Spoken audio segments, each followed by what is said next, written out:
So the thing about a good lawyer, they're corrupt too because they're in the bar association and all that, but they're also still people too. It's hard actually to find a good lawyer, the one that really believes in your cause, but they're out there. And for example, Bile tomorrow, he got arrested on a Fiji protest. Attention, Porcfest! Attention, Porcfest! Keep it down back there. So tomorrow morning at the same time slot, Bile is going to be here to talk about his protest in front of the Manhattan federal courthouse. He got arrested for videotaping. The arrest had technical problems, so he actually got the ACLU to advocate for him. So he's going to talk about that, and I think Julian Heiklin is going to be here too to talk about the general thing. So even though you're right, Nick, the systems are corrupt, they have all kinds of reasons to not judge in favor of more freedom. The jury is one of the things that when we're more influential, like with Fiji, the jury is going to be able to make better and better decisions. And also as the state gets more and more oppressive, the people will at some point support their fellows. And I got to verify this, but I know in the case of Prohibition, or what I heard was that after a while the juries just wouldn't convict anybody anymore. And so essentially the system was dying that tried to prohibit alcohol because the juries, the people, they wanted alcohol. You know, they wanted their beer. Yeah, so, same thing with the Fugitive Slave Law. Yeah, I'd like to make just sure. throw two tools in here. One is Mark Stevens. If you've never read any of his work, he really gets into the nuts and bolts of getting back to the facts of a legal case. And without having a law degree or a bar card or anything, people can go in and assist people in trials. He's done it, you know, many times, and shows that basically you keep bringing out the facts because the state has no facts. They have no case against you, okay, even by their own standards. And the other resource I want that dovetails into that is there's a course called Jurisdictionary. It basically goes into court procedure. Is that online? Yeah, it's online. Jurisdictionary.com? Jurisdictionary.com. Yeah, okay. They'll sell you a package of educational materials, which I think is highly worth the money. Because the idea is that if you go into a courtroom armed with the procedure, and you know what the rules are, and you keep insisting on them showing you the facts, you can stymie a lot of this stuff. Okay, let me make a couple of responses. That's great because, you know, I say we have to all get better. Yeah. We're not all going to be better at everything, but if there's going to be some risk of you being in court, or if you're planning to be in court, then you got to know what you're doing. Right. The other thing, though, is that in the agorist approach, here's one big difference between civil disobedience and agorism. The civil disobedience goal is to get arrested because you actually want to take it to court then. Right. And defend yourself and win. And if you don't win in the lower court, you go on appeal, and finally you spend like the $20,000, $50,000, whatever it's going to be, and you're in the U.S. Supreme Court and you got a really good lawyer, and you win your case and you change the law for everybody in the country. Okay, so that would be a civil disobedience approach. And you know that chart about your assets. Well, you're spending this money, you know, and your assets are going down and down and down through the legal costs. The agorist approach is you're going to do an enterprise, you're going to make a profit, you're going to influence people, you're going to build a trading network of free traders, and you're going to be able to survive whatever they do. They try to cut off food or medical supplies, or they try to do martial law and take everybody's guns and everything. With a properly developed agorist counter economy, you'd still be survivable, and your assets and your values go up, you know. So your goal is to not get arrested. Right. So that's really two radically different approaches. And just one more thing. In New Hampshire, they talk about in the system activism versus out of the system activism. And so everybody assumes that all out of the system activism is civil disobedience. Well, it's not. That's just one tiny little thing you can do out of all the possible different strategies. Yeah. Two things. I think Mark Stevens, though, as anyone, more than anyone should know, is that the government makes up a lot of the laws that they talk about in the courts as they go along. Oftentimes they'll contradict themselves. Like look at the case for George Donnelly. The two affidavits they wrote completely contradicted one another. Yeah, there's a book that someone recommended to me called The Enterprise of Law, and so I've totally got to read that. Did you recommend it to me? No, actually, Somebody but it did. sounds good. Well, what they said was, this tells you what their motivations are. How do they choose who to prosecute? Because believe me, like everybody in here has violated some law, and they don't have the resources to prosecute all of them. So they have to make a discretionary choice to say, we're going to put our assets, because they have expenses. They believe it or not, they have to pay rent, the light bill, the phone bill, you know, at a courthouse or at a prosecutor's office. So they only have a certain number of resources. So they have to pick and choose. They have selective prosecution. I did actually a quick calculation on this. I was in the Milford District Court in New Hampshire, and I counted, you know, 2 guards at the door, 2 clerks in the office, the judge, the bailiff, the police prosecutor, the police witness, and then there was one other unidentified guy. I think he must have been a police guy. So there was 9 people involved. I estimated what their annual salaries were, and it came down to they essentially had a burn rate of $120 every 15 minutes.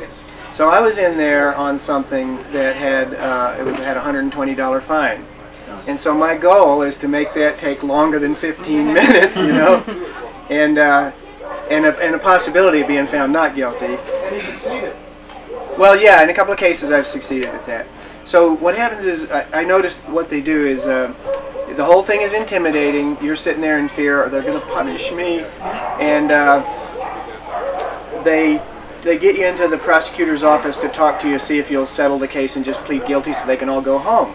And that takes out that $120 per 15 minutes. If they get you to agree in 1 minute, that's good for them. That's a good sale. You know, think of it as a sale and a profit and a loss.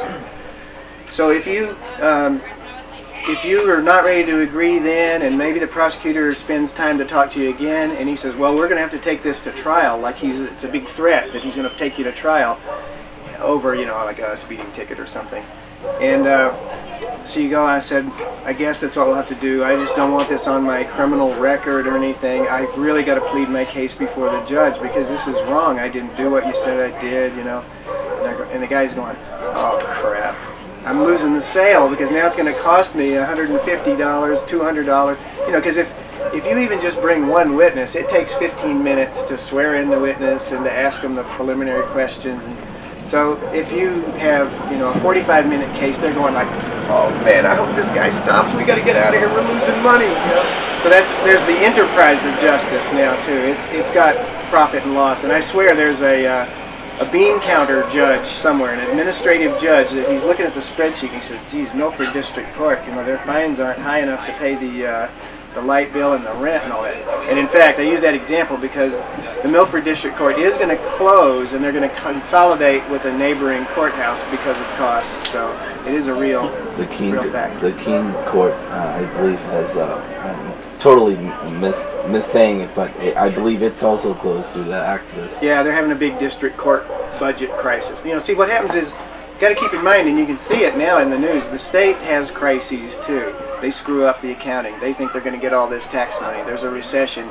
Now they voted in the legislature to spend all this money and they have no revenue, you know. And this could go on and on. I got to keep this thing on schedule. Agorism, taking the profit out of state aggression. You need to make T-shirts and sell them at the AltExpo. I thought perhaps you could say instead of outside the system, it could be against the system. Like, could be the third way. Yeah. Okay. Just an idea. Yeah, that's cool. So I'm pretty sure my time's used up. About 5 minutes. Oh, okay. So the next talk we're going to have is actually going to be a panel, and see if the other couple of people are going to be here. This is going to be like a little further evolution, not so much the intellectual activism, but what kind of enterprises can you set up. So we're going to talk about cooperatives, trusts. A trust is a legal fiction, like a corporation. Like everything that's owned out there has to have a name of an owner on the registration. You know, so a trust is another owner. There's foundations, all kinds of things. There's all kinds of other forms of societies. There's religious societies. There's just the networks that we form here. There's online networks. So the topic is alternative organizations for the next topic. And any other comments about agorism are welcome too. So, anybody think this is like too wacky to even consider? No, I'd like to know what your group's called and where you meet. Okay, good. It's called the Shire Agorists, And you can, if you go to Free Agents, we use Free Agents as our home, and I think you get there from freeagents.com. Spelled with 3's instead of E's? Yes, 3's. And that's a new kind of a freedom movement Facebook. And there's actually another better one coming down the pike that offers more privacy. It's just, I don't think it's up and running yet. What's that called? Is it Diaspora. Diaspora, right, okay. So look for that one too, that's a privacy one. But right now, Free Agents is a place, it's way smaller than Facebook, but it's a good pro-freedom networking site. They're not going to tip out your private information anytime soon. Yeah.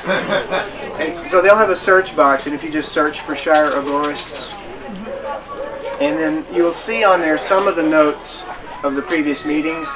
We observe privacy. We just talk about the subject that we talked about, but we don't give the resolutions or the names of the people and things like that. And we're just trying to put things out. And we have links to all these books on the homepage of it. You can read them online. Oh, this is another good one. This is called an agorist primer, or primer, depending on. So this is Counter Economics, Total Freedom, and You. And I think we have more copies of this on sale. Setting up this event, they're in a box here somewhere, so I'll get them out on the table soon. This, he takes you step by step. There's some interesting history. We're going to have a talk a little bit later about the history of anarchist thought. And there are people that you never know about. When you just come into the movement and you've been in it a year, there's actually people that have been fighting this freedom cause for like thousands of years, and they've had different approaches, and there have been different books written about them. And so this is a very light summary of kind of the modern freedom movement. I have some books over there on the table on the Russian anarchists during the Russian Revolution. So there was actually, and I'm dying to read this, there was a guy named Nestor Makhno who had an anarchist army who was fighting against the Tsar, and then when the Tsar fell, then he was fighting against the Bolsheviks. So they were outnumbered, and so they didn't last, but it was an example of people that have actually done things in a freedom struggle in their land. That's it.